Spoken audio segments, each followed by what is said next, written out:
In tough economic times, we found the Port of LA is spending more than $1 million of your money renovating its yacht. It's a project that was supposed to cost far less, but as investigative reporter David Goldstein found out, the price tag just keeps going up.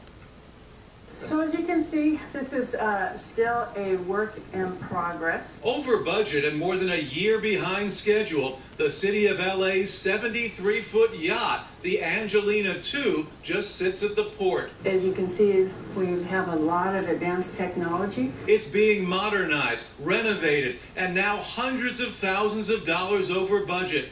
So far, costing more than $1 million in public money. You're paying for it. Do you think it's extravagant to spend $1 million on a tour boat? No. Public money, $1 million?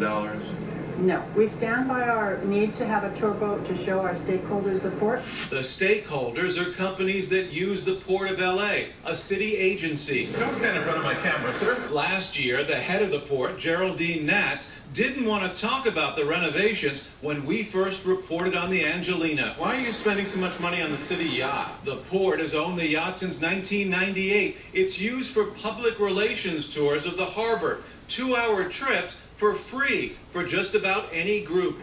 We obtained the ship's logs from previous years, which show the names of thousands of people who've been on board. Some do business with the port, but many are just there for a free ride, like this cruise for people from the YWCA, and this one for members of the exclusive Jonathan Club. It was February of last year when the port announced the Angelina was going to be equipped with a new hybrid system.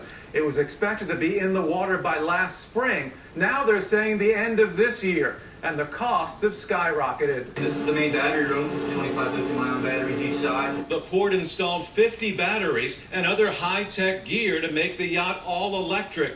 But so far, the technology hasn't been given approval by the Coast Guard, so the Angelina sits while the costs add up. The original estimate for renovations was $700,000, but the actual cost so far is just over $1 million and counting. More than $435,000 came from the port. The rest, $571,000, is federal taxpayers' stimulus money that's supposed to be used to create jobs. How many jobs were created for this yacht? I'll be more than happy to get back to you. She never did. It was a bad idea to begin with. Congressman Darrell Issa is chairman of the House Committee on Oversight and Government Reform.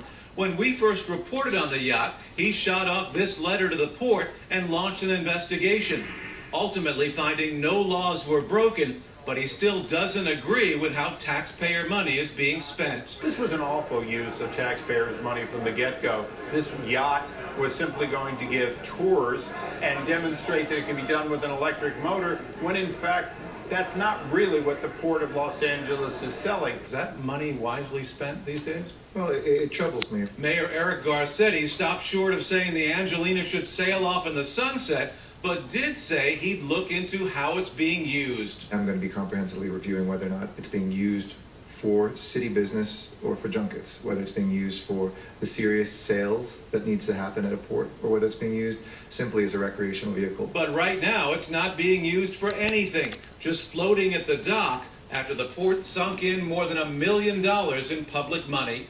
David Goldstein, CBS 2 News. Port officials say the earliest the yacht could be ready would be next month, but more likely toward the end of the year. More drama for George Zimmerman.